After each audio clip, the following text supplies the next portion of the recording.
화면에도 나와 있고 성경책도 다 찾으셨죠? 하진이 어디 갔을까요? 네, 그럴 수 있죠.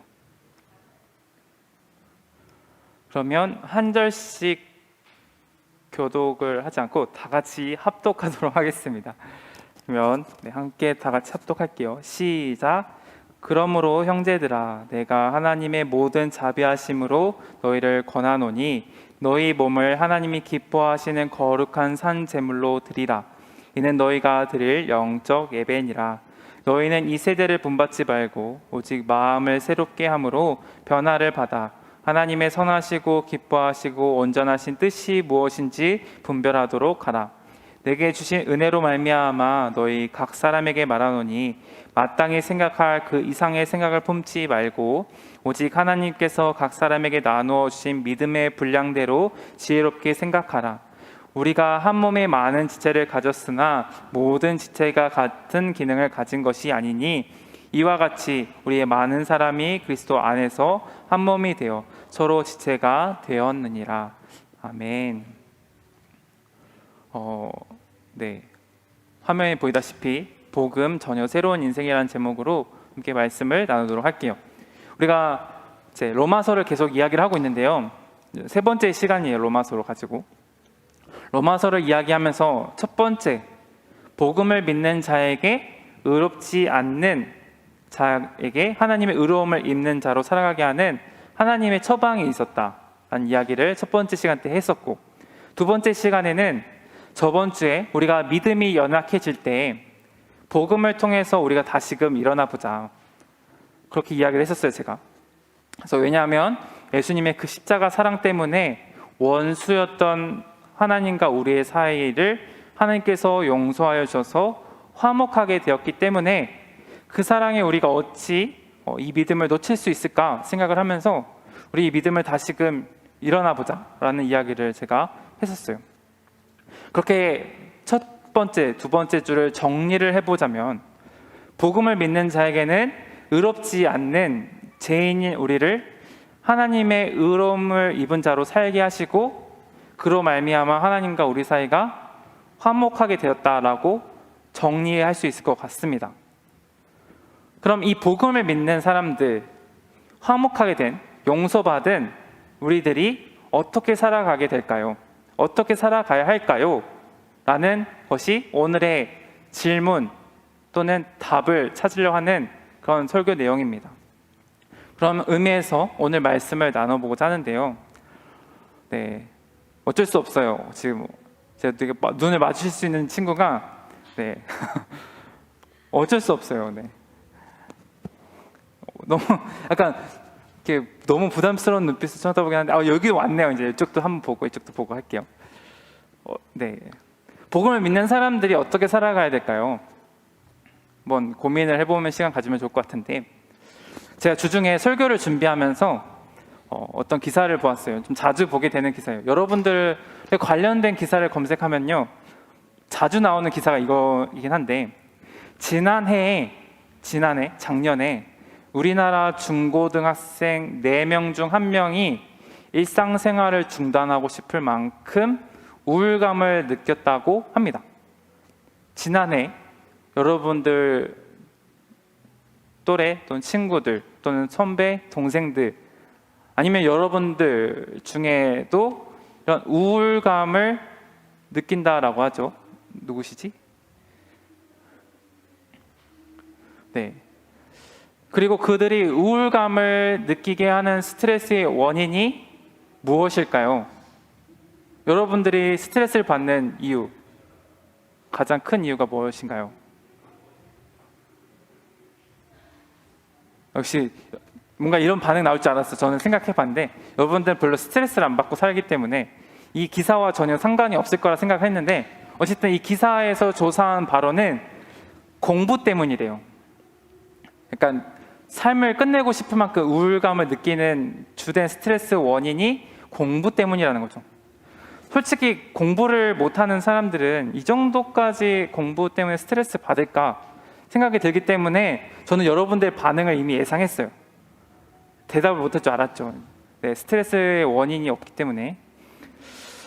근데 왜 그들이 스트레스를 받으면서까지 공부를 할까? 이유를 살펴보니까 바로 미래를 위해서, 미래를 준비하기 위해서 이렇게 스트레스를 받으면서 공부를 한다라고 결과가 나왔다고 합니다.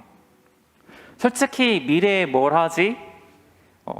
중학생들 여러분들은 좀 잘 모르겠죠. 저도 미래에 어떻게 될지 잘 모르죠. 그래서 뭔가는 해야겠고, 할 수 있는 것은 그 당시 그 학생들이 하는 것은 공부가 최선의 방법이니까 미래를 준비하기 위해서 내가 어떻게 될지 모르겠지만 그렇게 열심히 공부를 하고 결국엔 그런 극단적인 생각을 할 정도로 어려움을 경험하고 있다고 합니다.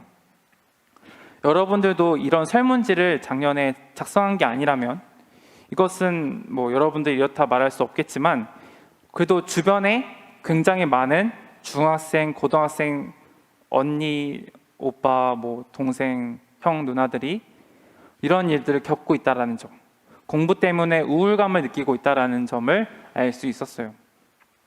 근데 좀 생각을 해봅시다. 여러분들이 21세기의 2000년생들이죠. 여러분들은 2000년 몇 년도생이죠? 2006년? 6년? 내가 2006년도에 태어나야지 하고 태어난 사람 있었나요? 있었어요? 대단한데? 말도 안 되는 그런 일을. 그렇죠? 이게 우스갯소리를 하겠지만 아마 내가 21세기에 또는 2006년도에 태어나야지 하고 저 나갈게요 하고 나온 사람은 없을 거예요. 또 특별히 많고 많은 나라 중에 대한민국에서 태어나야지 한 사람도 없겠죠. 어떤 사람은 지금 미얀마에서 민주주의를 외치기 위해서 지금은 이렇게 어려움을 겪는 사람도 있잖아요. 근데 우리나라는 그런 나라는 아니잖아요. 물론 우리가 시위를 할 수 있겠지만 아마 내가 대한민국에서 태어나야지 하면서 태어난 사람은 없을 거예요. 이 말을 왜 하냐면은 이것은 이미 우리에게 주어져서 생겨난 것들이 너무나 많다라는 거예요. 내가 생각했던 것보다 내가 주어진 것들이 너무나 많다라는 거죠. 그런데 우리는 무언가를 더 얻고자 하고 또 성취하고자 하고 그것을 위해서 꾸준히 노력을 해요. 이미 우리에게 주어진 것들이 많고 이미 주어진 게 있는데 또 다른 것을 얻으려고 얻은 것을 위해서 열심히 살아간다는 거죠. 그러다 보면은 어떤 사람은 실패를 하기도 합니다. 그래서 그 사람이 느끼는 감정은 짜증나, 나 왜 안 되지? 하면서 괴로워하거나 슬퍼하는 거죠. 그 고등학생, 중학생, 고등학생들이 괴로워하는 그 이유 중에 하나겠죠. 또 어떤 사람들은 굉장히 부자들이 되는 사람도 있어요. 자수성가를 해서 어릴 때부터 열심히 일을 해서 돈을 모아가지고 잘 된 사람도 있겠죠. 실패가 아니라 성공한 사람도 있을 거예요. 근데 이런 사람들이 하는 말을 많이 들어보면은 많은 사람들이 하는 말 중에 다 가져봤는데 허무하다라는 말을 한 사람도 있어요. 성경의 솔로몬이 대표적인 인물이죠. 다 가져봤지만 허무한 말을 합니다. 허무하다고. 우리가 듣기에는 정말 복에 겨운 소리를 하고 있네 라고 할 수 있지만 이 사람은 나름대로 자신의 인생을 돌아봤을 때 허무하다라고 판단을 하는 거죠. 우리 주변에 많은 사람들이 이렇게 살아가고 있다라는 겁니다. 그리고 이렇게 살아가는 사람들 중에는 허무하다고 판단하는 사람도 있고 아니면 주어진 것에 감사한 사람도 있을 수도 있고 또 어떤 사람들은 괴로워하는 사람들이 있을 수 있다는 거예요. 이 이야기를 왜 꺼냈을까요? 여러분들은 어떻게 생각하고 판단하면서 생각하고 있는지 살아가고 있는지를 우리가 한번 생각해 보자라는 의미에서 이야기를 해봤어요. 2절 말씀을 볼까요? 너희는 이 세대를 본받지 말고 오직 마음을 새롭게 함으로 변화를 받아 하나님의 선하시고 기뻐하시고 온전하신 뜻이 무엇인지 분별하도록 하라 라고 말씀하고 있어요. 네, 핸드폰 하지 마시고요. 이 세대를 본받지 말고 마음을 새롭게 하라는 말씀이죠. 그리고 하나님의 선하시고 기뻐하시고 온전하신 뜻이 무엇인지 분별하라고 말씀하고 계세요. 분별하다라는 뜻이 무엇인지 아시는 친구 있나요? 네, 예상했어요. 그래서 준비했어요. 분별하다는 뜻은 순금을 얻기 위해 도가니에 금덩이를 녹여서 불순물을 찌꺼기에 제거하는 것을 의미한대요.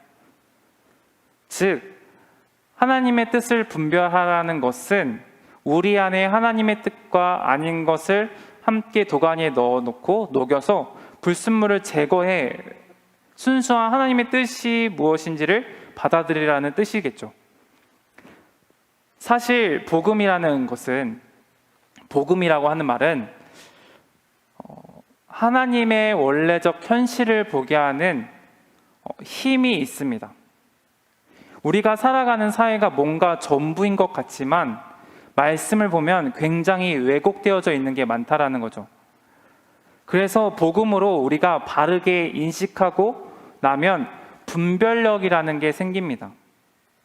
복음으로 불순물을 제거해낸다면 그리스도인에게 분별은 이러한 세상의 것이 아니라 하나님의 원래적 현실을 본다라는 거죠.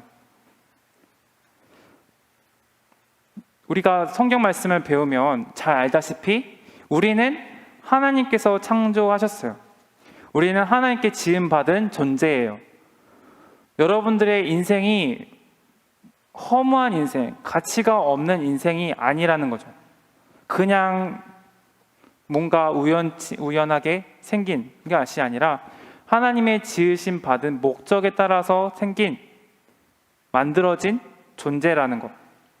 하나님께서 여러분들의 지은 목적이 있고 그 목적에 맞게 살아가야 한다라는 거죠. 오늘 말씀에서 1절에 산 제물을 드리라고 말씀하고 있습니다. 무섭죠? 내 산 제물을 나를 드리라는. 근데 여기서 몸을 드린다라는 거는 나의 생각뿐만 아니라 나의 인격을 드리는 것이고, 산 제사로 드린다라는 것은 내 몸으로 살아가는 삶 자체가 거룩한 하나님의, 우리가 헌금을 드릴 때 거룩하게 드리고 온 마음을 다해서 드린다는 거잖아요. 그렇게 드리잖아요. 그렇죠? 우리가 그냥 뭐 이렇게 뭔가 이렇게 아무렇게 드리진 않잖아요. 하나님께 드릴 때는 온 마음을 다해서 드리잖아요. 내 삶의 전부이신 것을 드리는 것처럼 내 삶 자체를 거룩한 하나님의 헌물, 제물이 되어서 그렇게 살아가겠습니다라고 하는 것을 의미하는 거예요. 함부로 하지 않고 하나님이 기뻐하시는 모습으로 드린다라는 거죠. 우리가 산 제사로 매일매일 주께 예배하며 세상 속에서 불순물을 다 없애고 하나님이 기뻐하시고 온전하신 그 뜻을 이루기 위해서 살아가야 한다라는 거예요. 나의 삶이 하나님이 기뻐하시는 합당한 예배가 되도록 이 시대에 물들지 않도록 몸부림치는 삶을 계속 살아가야 한다라는 것입니다.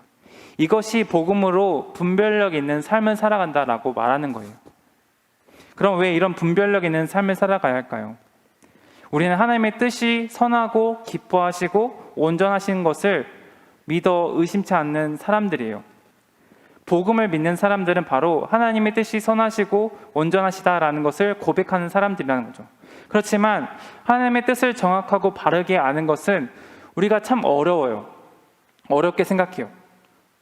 여러분들 성경 말씀을 읽으면서 이것이 하나님의 말씀인 걸 알지만 그렇게 살아가기가 어렵죠.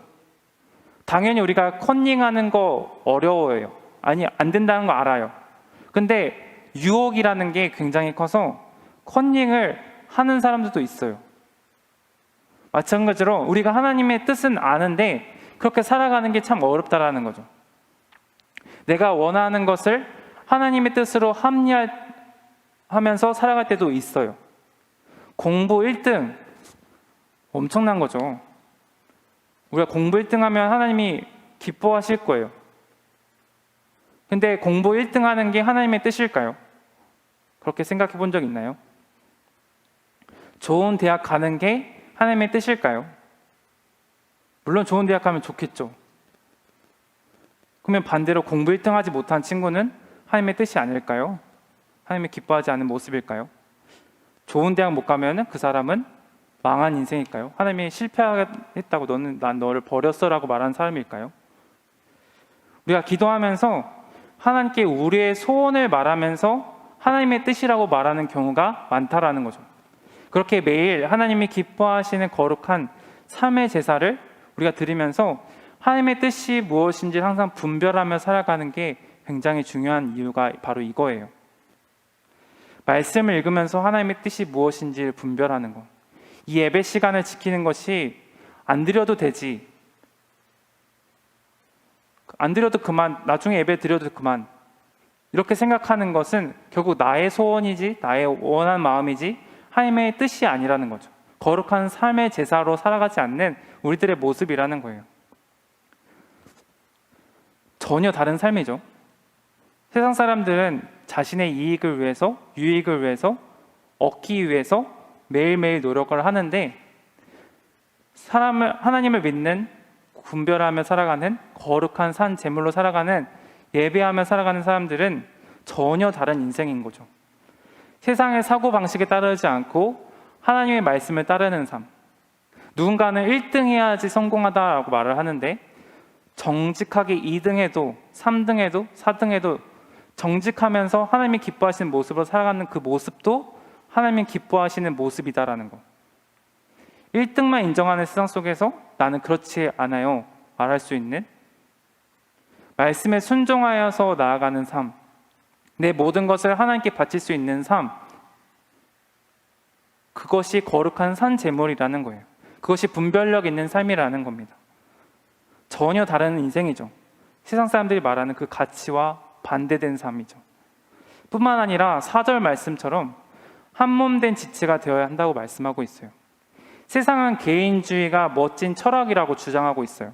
점점 우리가 겪고 있잖아요. 나만 잘 살면 되지, 나만 아니면 된다 라는 말을 많이 외치고 있었던 시대가 있었고, 이제 그것이 문화가 되었어요. 남들 신경 안 쓰고 잘 살면 되지. 하지만 우리가 코로나를 겪으면서 느끼는 바가 있을 것 같다는 생각이 듭니다. 정말 서로가 접촉하지 않고 살게 됐잖아요. 개인이 그냥 온라인 속에서 만나고 함께하지 못하는 시간들을 보내고 있잖아요. 친구들은 학교에서 만나기보다는 준 수업을 통해서, 온라인을 통해서 만날 때도 있고, 요즘은 아니겠지만 얼마 전까지만 해도 스터디를 이렇게 카페나 도서관에서 모여서 하는 게 아니라 줌을 켜놓고 각자의 집에서 화면을 보면서 공부를 한다고 하더라고요. 그렇게 온라인으로 만나고 예전처럼 땀을 흘리면서 놀던 모습이 사라지고 있는데, 이런 사회를 살아보면서 어떠신가요? 무엇이 좀 느껴지시나요? 이게 정말 우리가 좋은 모습일까? 생각이 들지 않으시나요? 성경은 믿는 사람들의 모임인 교회가 예수 그리스도를 머리로 하는 한 몸이라고 이야기를 해요. 이전에는 내가 머리이고 몸이고 독립된 개체였다면, 내 마음대로 살아왔다면, 그리스도를 믿는 순간에는 예수 그리스도가 머리 되셔서 예수님의 말씀에 따라서 한 몸이 되어서 각자의 지체가 한 몸이 되어서 살아간다라는 거죠. 이전과 전혀 다른 방식으로 존재한다라는 거예요. 그리스도가 머리가 되시고 우리는 머리이신 그리스도의 몸을 이루는 지체가 되었으므로 다른 우리 친구들을 미워하지 말고 비난하지 말고 서로 사랑하고 격려해 줘야 된다라는 것을 알 수 있습니다. 우리는 단지 교회에서 예배만 드렸다 가는 관객이 아니에요. 하나 된 공동체라는 거죠. 예수님을 믿지 않은 사람들은 그렇게 말하지 않지만, 예수님을 믿는 사람들은 그런 사고방식으로 살아간다라는 거죠. 그렇게 분별 있게 살아가야 한다라는 겁니다. 이것이 복음을 통해서 새롭게 분별하게 된 인생이에요. 세상의 가치로 살아가는 게 아니라 하나님의 본래 창조하신 그 모습 그대로 살아가는 것. 하나님의 영광을 위해서 내 생각을 주님께 맡기고 주님의 말씀, 주님의 뜻, 주님의 생각을 나타내며 살아가려고 하는 그런 삶, 그런 거룩한 산 제물이 되려고 하는 삶. 그래서 우리가 첫 번째 시간, 두 번째 시간, 세 번째 시간에도 말했다시피 우리는 복음으로 세상과 분별해야 합니다. 둘째로는 복음으로 하나님의 뜻을 나의 뜻으로, 그래서 그리스도가 우리의 머리 되시고 우리들은 한 몸 된 지체로 세상 사람들과 다른 시선으로 살아가는 삶을 살아가길 소망합니다. 그렇게 살아가길 바래요. 네, 결론을 맺도록 할게요. 거룩하게 하시는 하나님, 우리를 거룩하게 하시는 그 하나님께서 우리가 거룩한 산 제물이 되길 바라십니다. 분별 있는 삶을 살아가길 원한다라는 거죠. 내 마음 가운데, 내 생각 가운데는 이것이 옳다, 이것이 좋다 생각할 수 있지만 그 안에서 하나님의 뜻이 무엇인지를 우리 발견하며 살아가길 원합니다. 전도사님이 또 선생님들이 매주 우리가 성경 말씀을 읽읍시다, 매일 성경 읽기를 해요 하는 이유가 무엇일까요? 우리가 아직은 스스로 하기 힘드니까, 어려우니까 매일매일 말하면서 같이 훈련하자라는 거예요. 여러분들이 또 이 예배 시간이 끝나면 집으로 돌아가면은 이 말씀을 했던 걸 다 까먹겠죠. 언제 그랬냐든지 살아가잖아요. 그러지 말고 오늘 들은 말씀, 또 매일매일 성경 말씀을 읽으면서 그 말씀에 우리가 살아가 보자. 내가 한번 지켜보자. 그것을 순종해 보자 라고 생각하며 살아가는 그런 것이 필요하다라는, 그러기 위해서 우리가 말씀을 읽어야 한다는 것. 우리 중등부 친구들이 그런 마음으로, 그런 자세로 살아가길 소망합니다. 함께 기도하도록 하겠습니다.